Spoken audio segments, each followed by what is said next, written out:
Hi everyone, thanks for coming. This is This Week in Finance and Investing, or Investing in Finance, episode 6. It's May 29th, 2017. I really appreciate you guys joining and watching. I read an interesting, little article about Q1 earnings being up 14% year over year. And I think we talked about productivity a few times in the series, and what productivity really is obviously output per sort of per input. If you think about work hours, and we measure that pretty conservatively, but there's no reason why we can't redefine productivity to mean whatever we want. And I think it's important that we think about earnings in that way. I'll have a lot more to say about this in the future, but I encourage you to think about what exactly are corporate earnings. And I think if you look at aggregate corporate earnings, it actually is a pretty reasonable surrogate for GDP and productivity. So it's something to kind of think about and play with in your head if that's sort of something you like to do and think about macro. But it is sort of amazing that earnings are growing 14%. Obviously, we're in a big cycle here. Maybe the cycle will end tomorrow, but there's something to think about. That's a big number. You usually don't see earnings growing at that rate, although we get productivity number of 1 or 2%. So what really is productivity is something that we have to sort of think about more clearly. And I think the government given number isn't necessarily where the story ends. So anyway, software continues to eat the world, as the Andreessen Horowitz people say. I just started making this little guy where we can look at kind of what the market's done in the last week or two, at least according to my definitions. And I'll try to expand this a little bit next session. But enterprise software was up 4% last week, and 5% for the month, and 16% for the year. And internet had similar, if not better, results. So all you have to do is be long these sectors and sort of short everything else, and you would have beaten the market pretty handily. And meanwhile, sort of pharma had a pretty bad week and has had a pretty bad month with a lot of different little disappointments. But anyway, the point is that what's going on with companies like Workday and Salesforce and ServiceNow and obviously Facebook and Amazon, etc., Google, is pretty incredible and nothing short of historic. Whether that'll end or continue is anyone's guess, but it's certainly amazing to watch, and we'll have more to say on that in a minute. But one of the interesting things is if you bifurcate tech a little bit into telecom, networking, and consulting, it's quite a bit more boring than the rest. And hardware and semis looks okay, but if you took Apple out, I think and Samsung, it looks a little less great. Although that would be sort of taking out the entire the entire sector there. So it depends on how you want to look at it, whether those companies are truly pure play hardware companies or they're sort of software companies too. I don't know exactly, but anyway. So we're going to do a deep dive into Alexion. This is my biggest investment. I don't think I've been more sure. I've been more sure, but this is one of the times in my life that I've been really sure that an investment is going to work out. And so last week, the shares fell 14%, and they're down 25% this month. So, I rarely give stock recommendations, but this would be one of them. So why did the stock go down? Well, two things happened. The first thing is they fired 4 out of probably 5 members of senior management, CFO, the chief commercial officer, they're the head of sales, the head of HR, and the head of R&D. That in a drug company, that's pretty much, I don't know, there's maybe 6 positions in the top of a drug company. I would include the CEO, of course, and the general counsel. So to have 4 out of the top 6 people leave is pretty incredible. And I would say that it's not that surprising, given that the company's sort of been in this lockdown kind of situation. And there's a brand new CEO. And I don't know about you guys, but anytime there's a new CEO at a company, it's really not uncommon for the CEO to clean house and bring in the people that he worked with or she worked with last time. So I think that was a little less of the issue. And I actually think the Business Week, Bloomberg owns Business Week now, as part of the failing media. But Bloomberg Business Week has a cover story on sort of the company's bad practices. So we're going to go into this in some detail. So if you don't care about Alexion, you can certainly change the channel. But this is sort of a bit of a deep dive. It's not too deep. It's not like 1,000 slideshow. It's like 5 or 10 slides on Alexion. The stock's at $97. I think it's worth over 200. I actually think it's worth like 250 or 300. But I think base case kind of scenario with a lot of bad stuff happening, I still think it's a double, which for a larger company, it's not without its risks, but for a larger company that's quite liquid, if you're at a hedge fund, this kind of thing is important. It's a $20 billion company. You could actually put $1 billion into Alexion and not really affect the stock price too much, which is pretty amazing. A lot of the times when you have stocks that can double or triple, they're usually smaller companies, and you can't really put on a quote unquote put on a large position. So, not that matters to most of us or any of us for that matter, but it is something that's unique. And this really for the average person maybe is best exemplified in options, which I don't recommend you trade. But you can sort of buy options that give you this uncommonly large move because the implied vol is going to be probably pretty low. So anyway, let's briefly kind of go over what Alexion does. Most of Alexion is centered around this one drug called Soliris, which the generic name is eculizumab. It's a monoclonal antibody. It is 88% of revenue. That's probably going to stay relatively steady. So the company is largely, the value of the company is based on Soliris. I actually have been following, excuse me, I've been following this company since 2005. So I actually was a big investor when the company got Soliris approved, and not surprisingly, I was sort of pushing for the company to price their drug as high as they could, which I think every company wants. So anyway, it's a monoclonal antibody to something called complement 5, which is a protein that's involved in the complement system. C5 gets cleaved into two different substrates that allow the immune system to do this kind of last-ditch cleanup effort. So the complement system is part of the immune system. It's a pretty important part of the immune system, and no drug company really ever targeted it prior to Alexion, which is kind of interesting because we've had tons of different autoimmune drugs for the last 20 years, but complement has been kind of not really looked at until Alexion came along. Now several people are looking at it, but I'd say it's still probably not as looked at as it should be. So way back when they put the drug into a rare disease called PNH, which is paroxysmal nocturnal hemoglobinuria, and it is kind of what it sounds like, sort of. The main side effect, or the main symptom is hemoglobinuria, which is another way to say sort of hematuria, which is blood in the urine. And in this disease, the autoimmune system seems to attack the red blood cells, which, as you can imagine, is not a great thing. So you get this really rich, no other way to put it, hematuria, which the urine is almost a Coke color. And the drug restores the disease almost completely. Not in every patient, but I'd say in most patients. And so the company did a small phase 3, got FDA approval, and it's, like I said, virtually curative for that illness. That illness results usually in death due to thrombosis and other symptomatology, extreme fatigue, and so forth.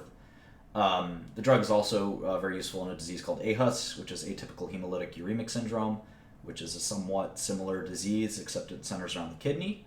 What's sort of amazing about Alexion to a lot of people is it's one of the most expensive drugs in the world. Just that little vial you can see is $6,500, but you're going to need a lot of those vials, so it's about $500,000. Each treatment will be about 3 vials, so every time you need it, you need 3 or 4 vials. And so it's about $500,000 for PNH and $700,000 if you have aHUS. So it makes it one of the world's most expensive drugs. But there are more expensive drugs. And these are 2 extremely, extremely rare diseases. So Alexion has done a good job of finding everyone who has these diseases around the world.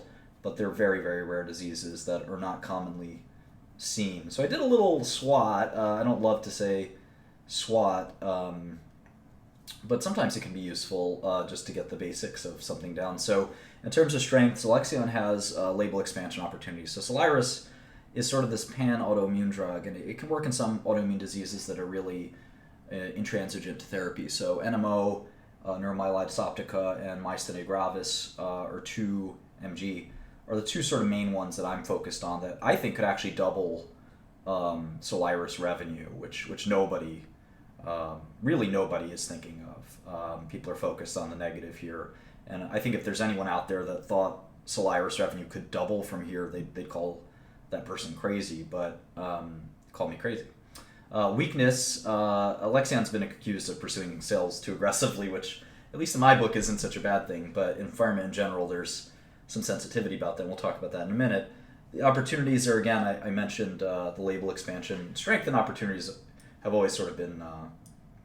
I was gonna edit this. So one of the strengths is, one of the great things about biologics in general is you have subscription models sort of for patients. Once you go on Soliris, you're probably never gonna go off, and no matter what happens. So that's something that's really important to kind of understand there. And then you sort of have antibody IP dynamics, which are bode well for the company. Obviously, the threat is the opposite of the strength, in that there is some biosimilar risk, but you can kind of see where I pan out on that. And then, obviously, the company may have to pull back some of their quote-unquote aggressive sales tactics in the future. But, it's just, again, important to understand that I was involved in this company as early as 2005. I was a major investor in the company. It was a fantastic investment.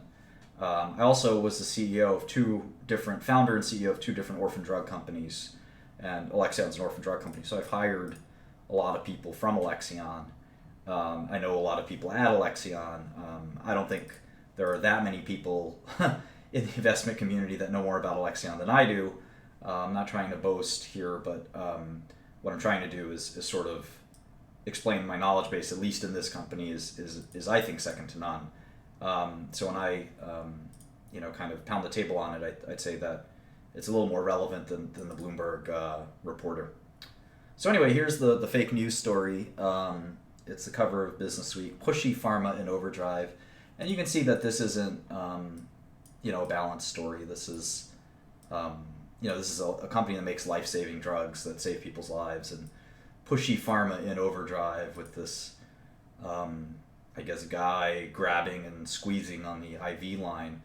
I pray that these writers never actually have a rare disease, because they might go through 10 years of misdiagnosis and non-diagnosis and maybe even premature death. And the rare disease model that Alexion helped pioneer, I think, is really a compelling one, both for financial perspective, but also from a humanistic perspective. And, the Bloomberg Business Week people aren't, I don't think, very good at what they do, and this group especially. So the healthcare group there is sort of notoriously bad. But regardless of that, they, again, not a great story, and we'll go through why. So the story opens up with this vignette with this Dr. Owens, who is complaining about a pushy sales rep, which, again, in the history of pharmaceutical companies, it won't be the first or last time that a sales rep is pushy.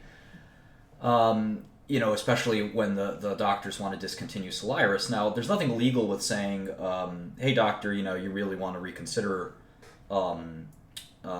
discontinuing the drug. And the reason this is somewhat not surprising, it's sort of one thing if a patient stopped taking Celebrex and the doctor said, and the doctor said, I don't want you to take Celebrex anymore, and a Pfizer sales rep said, no, I think it's the best pain drug.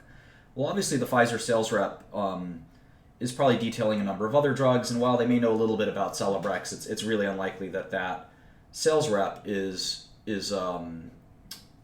really teaching the doctor too much, probably a general practitioner. And I'm not trying to denigrate any sales reps, but rare diseases are very different, and I think the article is written by people that don't really understand rare diseases, and it caters to a readership that probably doesn't understand rare diseases. The thing about rare diseases is that the sales reps in the company almost always know more about the disease than the treating physician, and that may surprise an arrogant journalist or an arrogant reader or maybe even an arrogant physician.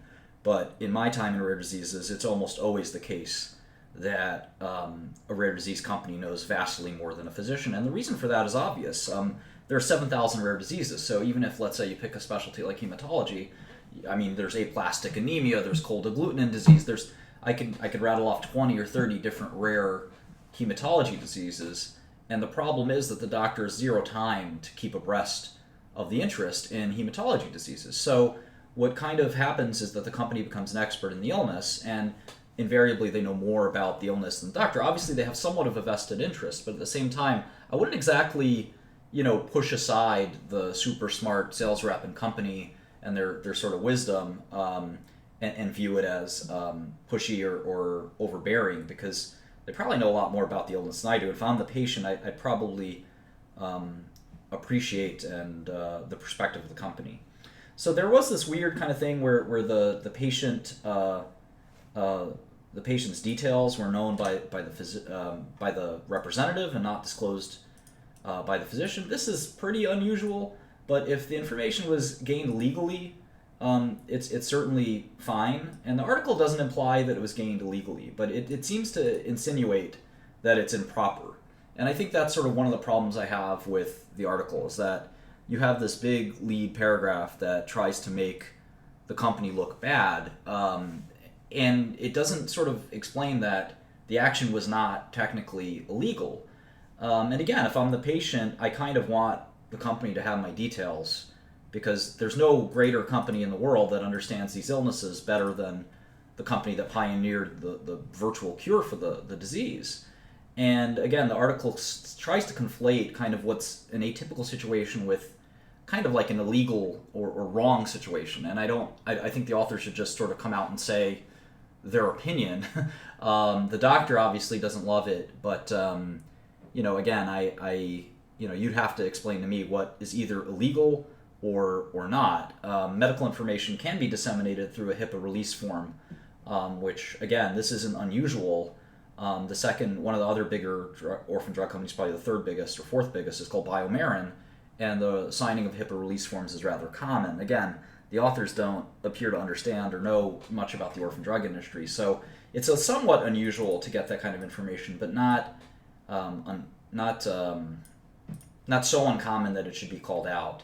So again, I don't know anything about Dr. Owens or this situation any more than I read, but for this to be the big opening salvo, I think was sort of pathetic. The article then sort of tries to suggest that there's something wrong with Alexion being worth $24 billion. I think it's worth $50 billion or $75 billion. And they compare Alexion to Hewlett-Packard and Kentucky Fried Chicken.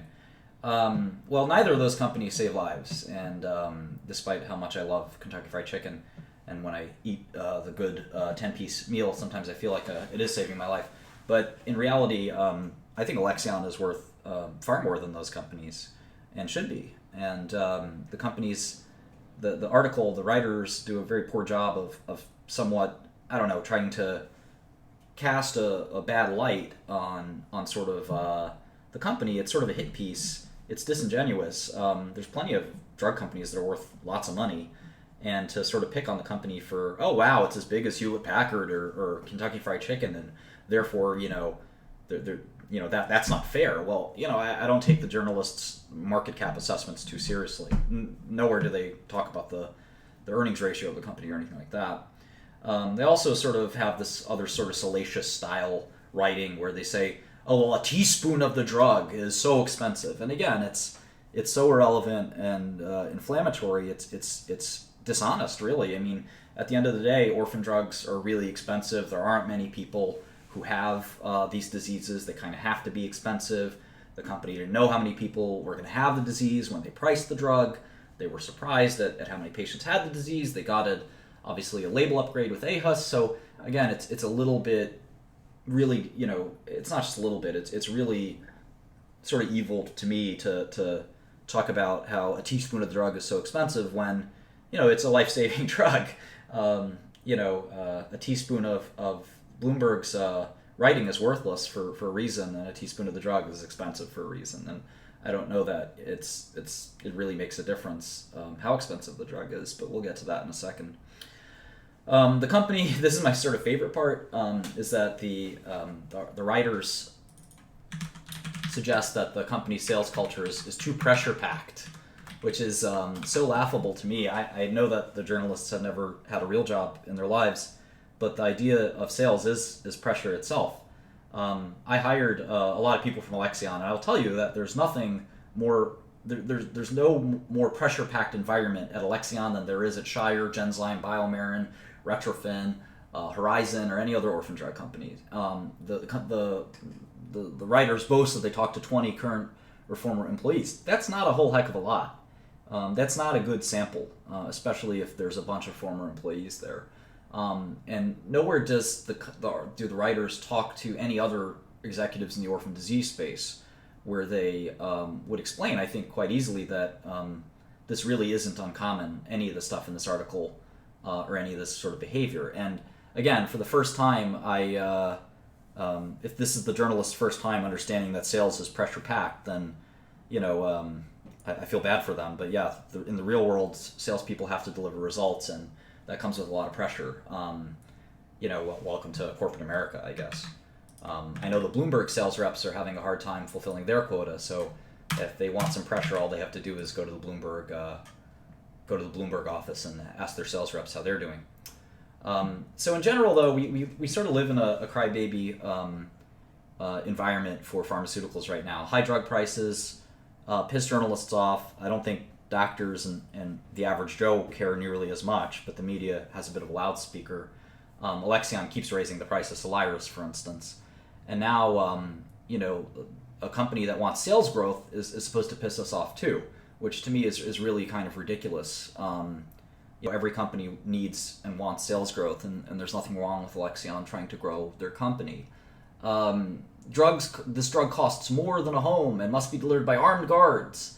Again, we understand the drug's expensive. Rare disease drugs are expensive. Daraprim is $800 a pill. There's Sovaldi is $800 a pill.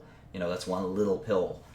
So I can sit there and say, well, Sovaldi is more expensive than an iPhone, and you need a Sovaldi every day, and that's certainly true. But again, it's sort of illogical. Speaking of logic, the writers seem to sort of point to the Orphan Drug Act as the big sort of Kickstarter for either Alexion or other orphan drug companies. That would have made sense a long time ago, but the orphan drug business has been a big part of pharma for a long time now, and Alexion doesn't benefit from the Orphan Drug Act. When Genzyme started pricing Cerezyme and other drugs at high prices, that's when companies like Alexion were very far away. That was 15, 20 years ago. So it's sort of it suggests a misunderstanding of the industry. It's sort of rookie material, which we'll talk about in a second, that really proves that the writers aren't really familiar with the space. We'll get to that, like I said, in a second. But it's just one piece of evidence that the Orphan Drug Act is so old at this point and so irrelevant, especially for something like Alexion that has full IP. They don't take advantage of the 7 years. They get priority review with or without orphan status. There's really nothing to do with the Orphan Drug Act, and it's a shame that the writers don't understand this world. The UChicago professor says that orphan drug companies think of pricing as a blank check. Well, again, the UChicago is the home of a lot of great economic thought. There's no problem with reimbursers denying reimbursement, and we go back to the same place we were without the Alexion drug. So, the world kept turning with or without Soliris. So if it's too expensive, just deny treatment. And again, we're no different. We're no better or worse off than we were before Soliris. So it's just a product at the end of the day. Nobody's entitled to it. And this whole blank check comment is really embarrassing for a Chicago professor. I would have expected it from Wesleyan or UC Berkeley or something like that. So Wall Street was supposedly shocked at this high price, and again, the writers insert this inflammatory concept in there that this Credit Suisse analyst, when they announced the price of Soliris, did a double take. I have some news for these writers. Wall Street is not filled with lots of brilliant people, especially not on the sell side or even the average hedge fund investor. So this idea that some analyst who probably got fired 16 times over since then, was surprised at the price. Again, wake up. A lot of people expected that price, and some of us, hint, hint, maybe even pushed for it. I don't understand why this is too relevant. And again, Soliris is not the only drug priced at this price, and at the time there were several other drugs priced at that price. So maybe that analyst sucked, and was surprised, but the rest of us weren't. The sales culture was intense. It sort of reminds me of Glengarry Glen Ross. Again, it sounds like the writers have never been on a sales meeting or a sales call or ever had a commission cap or a commission sort of expectation. Again, go to the Bloomberg head of sales if you want to know what pressure looks like in times you're trying to meet demand.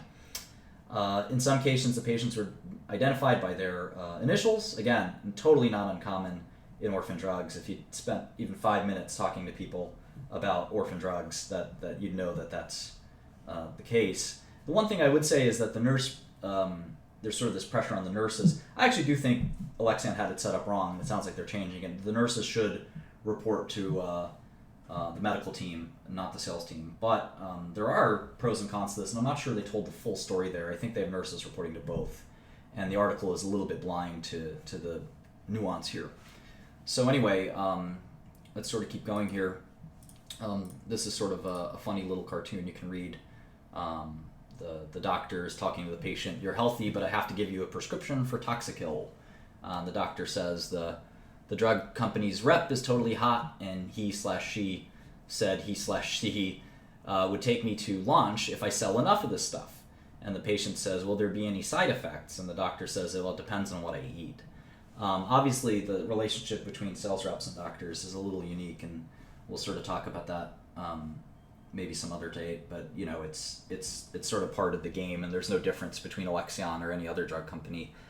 So when they say that Alexion persuaded physicians to test more frequently, well, I've done that. I think every drug company's done that. If there's a rare disease and a test will help unearth the rare disease, part of our business is in trying to grow the number of tests that people make. There's a rare disease that my old company, Retrophin, has a drug for, and if you test for that disease, you might actually catch the disease early and be able to cure a patient who would otherwise have a horrible life without that test.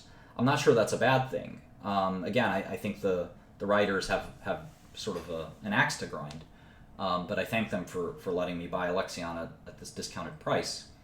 Alexion had partnerships with the labs, which provided blinded data. Now, I've never done that, and I'd say that's pretty clever, but I will also say that's the devil on my shoulder. The angel on my shoulder says, well, I think that if you're going to be pitching doctors to do the tests, you should probably disclose that to the doctors, and I'm not sure if they did that or not. But it is better for the patient, I'd say. I'd rather have a whole company worried about my well-being than, kind of especially when it comes to a rare disease, than nobody worried about it. The same thing applies for this P&H patient meeting. I think it's a really amazing thing to organize one of these meetings, and I'm not surprised that the company wanted to sort of worm themselves into that meeting. It's rare to be able to stay in touch with these patients and meet them. Again, so long as it's done legally, I don't think that's a problem. The company, the writers kind of castigate the company for using this Brazilian constitutional loophole, if you will, where Brazilian patients have to sue the government to get their drug paid for, and they act like this is new news. I've known about this for 10 years. This isn't new news for anyone in the orphan drug space. BioMarin's done this for 10 years. When I started Retrophin, I knew about this. It's just a very kind of weird thing that happens in the Brazilian environment, but it's something that you do. And again, there's nothing unusual about it. It's obviously an unusual situation, but there's nothing unusual for Alexion to be a part of it. So again, the writers turn a blind eye to what's been known as fact for a very long time. Again, the Brazilian, the salacious stuff is obviously real and scary. There's maybe some prescriptions that are done inappropriately and so forth, but again, it's not news that there's fraud and bribery in Brazil. Apparently it is new news to the writers, but Brazil, if you haven't noticed, has currently had 2 presidents in a row impeached for corruption.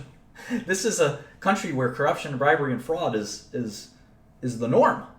Of course, the company's employees should be punished, and maybe even the company should be punished. To me, it's no different than a trader at Goldman Sachs insider trading, and the SEC or the DOJ carts him off and punishes him. I'm not sure it's Goldman Sachs' fault. Of course, you have to have a culture of compliance, but Brazil is not exactly the most compliant place in the world to begin with. So I hope they stamp out the kind of issues with Brazil, but this didn't happen in New Jersey or Florida. This is Brazil we're talking about. It's a sort of 8% or 5%, I forgot, of sales for Alexion, but it's not, the be-all end-all. And these are large populous countries. South America is often a big market for orphan drugs. So again, the authors sort of suspend whatever intelligence they may have, and sort of point fingers, but the reality of the situation is very different. So in the real news department, Alexion is at 12 times enterprise value to earnings, which is net of R&D. So I like to look at drug companies exclusive of R&D. And 12 times earnings is what it is. But what's amazing about the company is that it's growing 20% year over year. So next year, if you think about that earnings, sort of that earnings multiple or whatever you want to call it, that'll be closer to 10 times earnings, and then it'll be 8 times earnings or 6 times earnings. So I think that's pretty exciting if you could buy something yielding 7 or 8%, and the yield is growing, right? 7% is already a high yield, but then that coupon is growing 20%. You'd have great financial instrument, and that's why I'm so excited about it. I think Soliris sales growth will continue. I don't think that it's going to slow down at all. I think that's what the market's expecting, given these allegations have come to light and so forth. I think that the sales reps at the company are not going to change the way they do things. A new head of sales and a new et cetera. They're going to go through some more workshops and stuff like that. But at the end of the day, if you think that the growth in Soliris is driven by these weird kind of dynamics that were in the article, you're wrong. The company takes price increases. There's new indications. There's natural growth, and even if you assume none of that will ever happen and that they'll stop growing completely, the stock's still long. Even if you assume a little shrinkage, the stock's along. So I really am excited about Alexion, and the article's sort of hogwash. One of the things that is really important here is, as I mentioned, in terms of the biosimilar risk, ALXN 1210 has about 3 or 4 times the half-life of Soliris, which means they'll be able to replace the drug, which is pretty exciting life cycle management. So 1210 will be totally replace Soliris in about 5 or 6 years. Neuromyelitis optica will probably meet its primary endpoint, which will add quite a lot of sales to Alexion. That could easily add $1 billion in revenue, and myasthenia gravis is even bigger of an indication. If you look at the delayed graft function data, it doesn't look fantastic, but I do think that there's something there to mine, and I know the company's still mining. This was a failed study, obviously, over here. But the MG, I think, will get approval, despite P07, because the p-values of the secondaries hit, and this is refractory myasthenia gravis. So anyway, if you guys don't know myasthenia gravis, these are some refractory patients who are actually pretty ill. It's not the worst disease in the world if you respond to treatment, but patients who are refractory, it's about 2,000 patients, which would almost double the amount of sales for Alexion. So that's in the U.S. So I definitely think you could be looking at Soliris sales in the long run of well over 4 or 5 billion, could be even 6 or 7. So I'm a big fan of Alexion stock. It's my largest investment, and outside of my private equities. So just sort of keep that in mind. I hope you enjoyed that.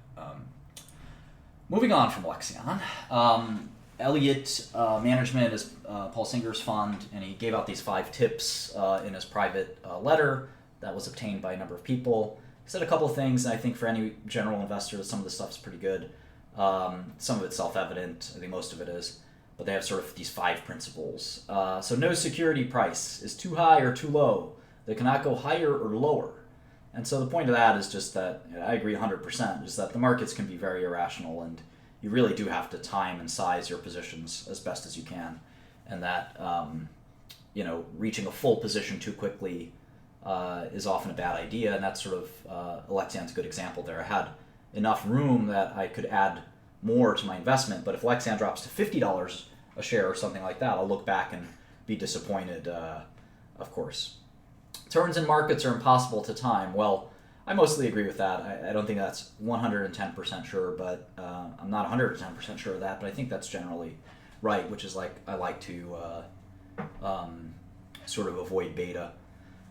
Big changes in market prices frequently occur far in advance of when the reasons for the changes become apparent, and then by then it's too late to incorporate the new information into one's trading at the old prices. I don't think that's too wise or interesting.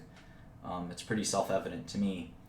One of the most important reasons to avoid losses is to avoid the pain and terminal effect of severe adversity on the quality of decision making after that so-called pain. I don't know that I 100% agree with that. Pain is definitely a good teacher, but avoiding pain because it'll permanently infect your investment ability, that to me sounds like a bad thing. Inevitably, investors will have to experience pain, and I think that avoiding pain because you don't want to experience pain because it'll have this irreparable impact on you, I think is a little bit fallacious. That's the one I'll sort of disagree with here. And the final one I think is the most poignant, which is that a wide and deep education about the world, and I think when he says world, I don't think he means geopolitics, not just about capital structures, business strategy, and industries, is essential to the long-term success of money managers. I 110% agree with that, which is why you'll sometimes see me recommend some things totally outside of the world of finance. So, healthcare stock recap. I noticed that Mankind is almost doubled this month. The month's sort of coming to a close, so we'll start fresh next month. And I like to look at things on a month-to-month basis. It's a good unit of time for a lot of people. A quarter isn't a bad unit of time either. A lot of hedge funds get measured on a month-to-month basis. I have no idea who that is. I think it's my housekeeper. But irrespective, Mankind is up about double this month. Sangamo was up 50% due to the Pfizer deal. I think that I like that stock. I don't know a lot about Calthera. I looked into Abivax a little bit, and I kind of think that it's a promising long, actually. Valiant, we kind of all know the story. I think Immunomedics is starting to look like it's the real deal, and we'll have more to say on Immunomedics in the future. Alnylam, it could be the Bloomberg people. Maybe I should go check, see who it is. Let's see. Hello? Hi. Hey, how are you? I'm just going to be in here for 20 minutes. Yeah, it's as I predicted, the housekeeper. So anyway, sorry about that interruption. Corcept I haven't looked at in a long time. I wonder why their valuation's so high. Alnylam had the Ionis data. Aerie had a really good week last week with the phase 3 data they've had. Insys is also coming back from the dead, a little bit like Valiant. Achillion I haven't looked at forever. They're actually now a complement player, if I'm not mistaken. I've got 2 Alnylams in here, which I can kind of remove. Novavax is sort of a dead company, so I wouldn't bother with that one. Regeneron is of course up because I'm long. Neurotrope was a garbage company. One of my colleagues got to short some stock, which for me is as good as me shorting the stock. Horizon fell 35% on some bad numbers. I think you can buy the dip. These 2 stocks, Vital and Intercellular, are garbage companies. I think a lot of you know I had this jihad, if you will, against Vital Therapies a few years ago. Acadia I'm short. Alexion we talked about in great detail. Acceleron, Newlink I haven't looked at in a while. AMAG and Lynette, same thing. Optotech I think is sort of a dead company. Medicines company I'm short, and I haven't looked at these guys in a while. So there's a lot of biotech stocks. It's hard to keep up with all of them, of course. But irrespective, it's nice to be short 2 of the stocks on the list. And as Alexion and Horizon went down, I've added to them. So I've taken advantage of those. But I came in shorting these 2 stocks, and on the long side, it's really great to have this list. And this sort of goes to a big part of the way I look at this month to date or year to date stuff. Basically, I think of it as if you make the list, these are the list of all the biotech stocks that went up over the last month. If you're not long any of these stocks, your process probably is not very good, or your talent is not there, or you need to work harder, or whatever it is. If you didn't even look at these stocks, and you can see the ones I didn't really look at, probably about half of them I haven't been looking at, and here about half of them I haven't been looking at. Then you have to ask yourself, why am I not looking at these stocks? This is the best I could have done, was to be long these 5 stocks. And the best I could have done was to be short these 5 stocks. And I'm happy because I was short one of them. I wasn't long any of these 5. But if you expand the list, I was long one of the best stocks and I was short 2 of the worst stocks. So I'm really happy that I got some of them right. But again, this is the best way to measure, I think, your performance is, was this even on my radar? You know, I guess 3 of these I got short, and 1 of these I got long, and you can count Alexion as kind of a half a mistake. Sangamo I bought after the fact, so I wasn't in Sangamo before, but I was looking at it. So anyway, try to make a list of this, whether it's your industry, this industry, some other industry you look at. This is a great way to sort of measure your, how good you are at investing. And I think it makes sense to kind of do this exercise. I added some stuff to the current opinions. Again, you can screenshot this or do whatever you want. There's a couple of stocks I've been looking at. Taro looks like it could be a good long. I haven't bought any yet. So does this company, Akaiogen. Abivax I mentioned I looked at pretty closely, and it kind of looks like a pretty good long. And then Novelion could be a long. It's kind of a crazy company. I haven't added in anything to the short other than Intercept, which is a real high risk, high reward kind of company. We'll sort of see what happens there. I started looking at Infineon, which is a semiconductor company. I haven't spent a lot of time looking at tech stocks, but this company is uniquely sort of tied to the auto industry, so it'll be kind of be interesting to see what I can learn about that. All right, here's the portfolio. I actually had a pretty good week, all things considering. The pharma space was down quite a lot. Of course, I'd like to see gains, not losses, but I only lost 13 basis points despite having this big Alexion position. It was about 4%, now it's about 7%. I also added a little bit to Avexis, or Avexis went up. I think I added to it. And everything else is sort of the same. But I was sort of happy gains in Avexis and Regeneron and losses in Medicines Company and Acadia kind of made my Alexion losses disappear. So I had a kind of a flat week. And again, the biopharma world was down a bit that week. So anyway, we'll see. A little bit of news that I found interesting. There was the Neurocrine trial that failed. I think this drug is a loser, and I think the stock's a great short. The BioCryst data finally came out, and it doesn't look that great, so we'll kind of see what happens there. The Aerie data came out. I don't follow this company too closely, but it pays to follow it, I'd say. And now 3 really interesting papers I'll talk about. So the New England Journal finally published the Dravet results for GW Pharma. This is the cannabidiol, so the weed-based drug, and we saw a 39% reduction in seizures versus a 13% reduction for placebo. And this is the first ever, amongst the first ever real data for cannabinoids.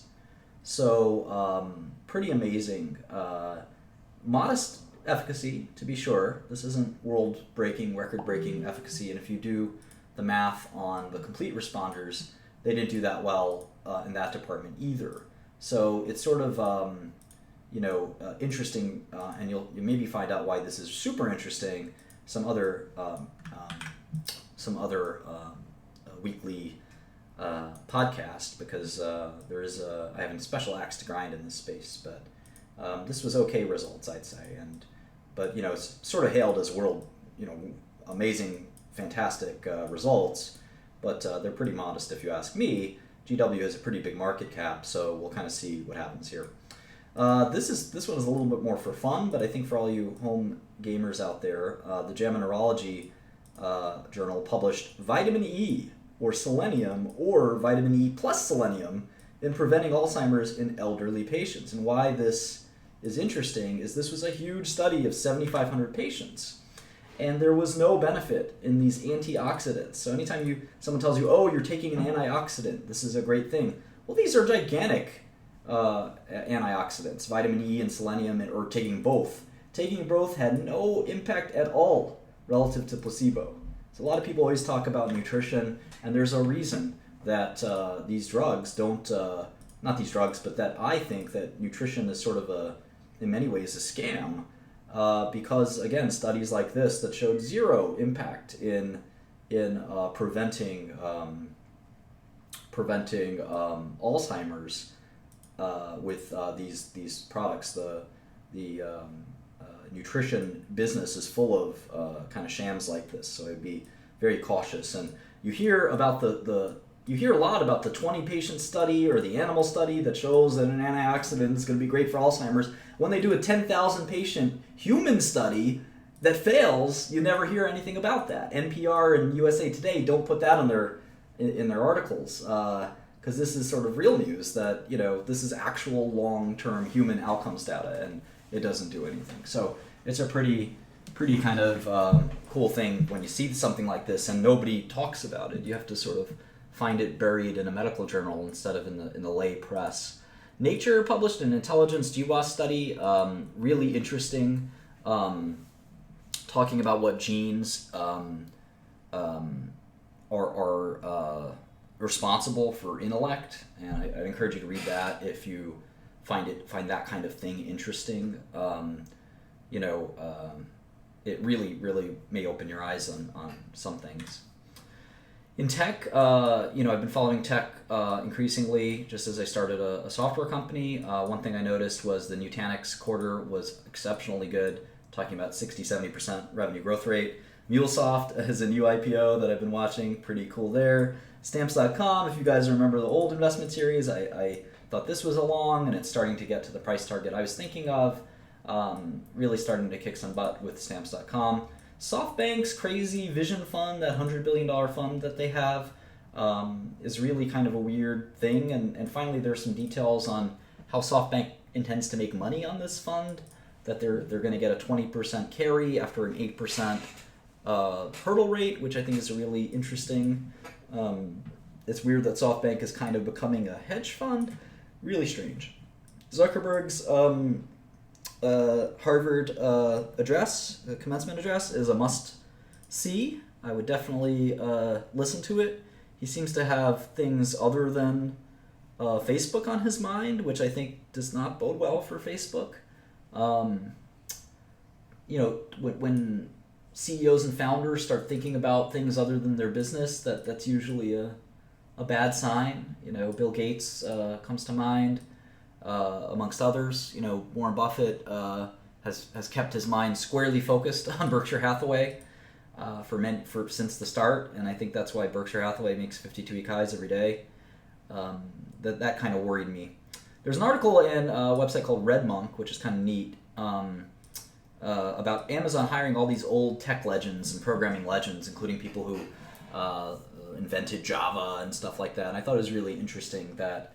And I see this in my own software company, that, you kind of want these older hands. I hate to call them old, because I hope it doesn't have any pejorative, subliminally pejorative, nature to it. But, there are people that have been around since the dawn of computer science. Obviously not people like Alonzo Church or something, or Alan Turing or something like that, but really since, the microcomputer software packages have been around.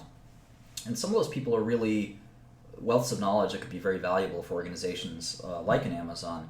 And it's interesting to see that the average developer's age seems to be increasing a little bit. And that could be a trend that we see more of in the future. Wozniak gave an interview with Bloomberg where he exuded confidence in how Tesla is the place to be and not Apple or Microsoft or Google, and that Musk has the it factor. We'll kind of see what happens there, but I thought Wozniak, being kind of one of the greatest innovators of all time, being the person that is standing up and saying Tesla has what it takes, and others have sort of done the same. Tesla's not an easy company to value, but there is this sort of je ne sais quoi, and that we have to be reminded of as value investors before we run and short Tesla. So anyway, I'm not short Tesla. I've certainly thought about it like everyone else in the world, but the fact that he's bullish on it I thought was noteworthy. Some Q&A. These are the kinds of questions you shouldn't ask. Is it unethical to pay employees in stock options since they're dilutive? That was a mind-boggling question. It's not unethical to give employees stock options. You align incentives. It's cheaper for the company from a cash flow perspective. You said you could have made more money by doing tech instead of pharma. Why didn't you? Regret. Regret is the answer to that. What is the solution to the opioid crisis? I wish I knew the answer to that one. That'd be Nobel Prize winning. Do MBAs still hold value? From Shane. I have no idea, Shane. I don't know you. For some people, they were very valuable. For some people, they're not. I could not tell you if MBAs have value. It's a very hard question to answer. Here's some better questions. What do you think of cybersecurity stocks? I looked at Checkpoint a while back last year. I thought it was pretty cool business model, but I don't follow the space too much. I was walking down 41st Street when Luke gave me a salute. Thank you for saluting a real one, Luke. I appreciate that. Are you ever concerned with being exposed to one industry like pharma? Of course I am. Every day I am, but you have to focus on something, and you focus versus diversification is kind of a lifelong battle that you're going to have to figure out. How does your trading approach differ from investing? From Michael. I don't really trade. I like to think of everything I do as investing. Greater fool theory is kind of my enemy. I do have some thoughts on trading regarding IRR and kind of how to think about herd, trying to understand the way herds work. They're not particularly good. Again, there's a reason I'm not a great trader. I'm a very good investor, but really not a good trader at all. I'm 100% in equities. How do I minimize risk? This is from Andre. I'm going to move this to the dunce cap section. I would say, Andre, that a great way to avoid the risk of being 100% exposed to something is to not be 100% exposed to it. That would be my answer to that. I hope that helps. Someone read a book called A Random Walk Down Wall Street. Is the best way to make money through ETFs. There's no best way to make money. That is, I guess, what's the opposite of a tautology? Something that's always wrong. It's not a concept that there is a best way to make money, because if there's a best way to make money, someone will find out about it, and then it's not the best way to make money anymore. And that's kind of the nature of the stock market. And I really encourage people to kind of think of the market as a game, as an evil, terrible game that nobody should play, and that the better way to invest is through things like private equity and entrepreneurship and things like that. And occasionally, if you're very patient and very careful, you could, from time to time, spot an opportunity in the stock market, but that you have to be very careful and judicious about when you do take action in the stock market, when you do buy a stock. It should be an uncommon thing, and you should be sure of it, something like an Alexion perhaps. But if you're just buying and selling stocks willy-nilly, you probably will fail. And you can see from my model portfolio that 40% of the portfolio is in stocks and 60% is in kind of other, and that's probably a reasonable place to be long term. You want to be able to use your cash for the 100 bagger, the 10 bagger that may occur, a 10x or 50x or 100x that you may see in private equity or even in the markets. But being patient and being careful is way smarter and will help you mentally, I think, look for great opportunities than always trading and things like that. So I don't think ETFs are the answer at all, and I've talked about that in the past. No questions on this slide. Someone asked me what to read. I answer this every week. I listened to the Howard Marks lecture at Wharton. I'd highly recommend you listen to that. Howard Marks started Oak Tree. I think he's a little overrated, to be honest, but there was some good stuff in there. I enjoyed listening to it. It's about an hour lecture with his former partner, Bruce Karsh. Highly recommend you listen to it. Slashdot is a news site for tech. I would recommend you get on Slashdot's weekly thing. It's very liberal. If you can't stomach that, then you shouldn't be in tech at all. But if you like Slashdot, let me know, but I recommend it. Learning React is a book I'm reading. It's not a book I'd recommend to you. It's a very technical programming book, but some of you are always wondering what I'm doing and thinking, and that's a book that I'm reading. I recommend you set your Google Alerts. I think that's really important. If you haven't used Google Alerts, try it out. I would set an alert for at least every company that you're trying to follow, and maybe several different alerts for companies you're trying to follow. Examples would be product names. So if you're following Facebook as a stock, you might want to set an alert for Instagram or other product types like, Oculus or something like that. So think about that and try to set those up and read them, most importantly. And as you read them, what I do is I process them, is the way I think of it. As I'm reading them, I delete them and put any relevant information in the model. If you haven't tried IFTTT, I think it stands for if this then that, which is sort of a basic kind of concept in programming. Try it out, ifttt.com, pretty amazing site. You could use it for things in your personal life in addition to your business life. And then finally, go to each company's website and set your IR alerts up. You'd be surprised at how few people do this, and they can be really handy, especially if you keep a smartphone or whatever they call them these days on you at all times. So try to sort of do that. Next week, I am going to do what everyone's been asking me for a long time. I'm going to do a deep dive into Bitcoin, where I will very carefully and thoroughly go through cryptocurrencies, alternative currencies, and things like that. I hope to be able to do this. I'm not going to promise you this. This could take me 2 weeks, but I intend to try to get this done for next Sunday. A lot of you have asked, and I have started to read on this stuff and get smarter on it, and you'll get some deep dive from me. I don't know that'll end in a recommendation. I probably will make some kind of recommendation, but the gist of it is going to be sort of a study of it and sort of my perspective from it. So I hope you enjoy that. I know some of you guys are laughing it up in the chat room. I appreciate that. You can always email me at martin@thoughtpatrol.com. I do try to answer every email. If I don't answer it, I'll answer it on this. I can't answer every single email personally, but if it's an interesting email, or if I see that you're a recurring viewer and you really like this content, I'm always happy to talk to the people that are really love what I'm doing here. You can follow me on Twitter at BLMBro, Black Lives Matter, bro. I still haven't been banned. I think that's telling of how Twitter operates. If you care at all about the stuff we're talking about in here, I encourage you to sign up for my new software company called Godel. Go to godel.systems. If you include your LinkedIn, you'll get accepted as a beta user, and I think you'll find it really cool.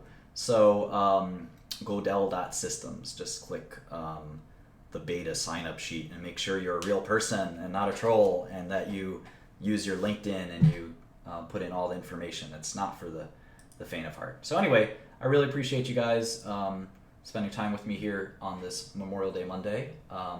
Markets are open starting tomorrow for 4 days, and I'll see you next Sunday. Thanks so much.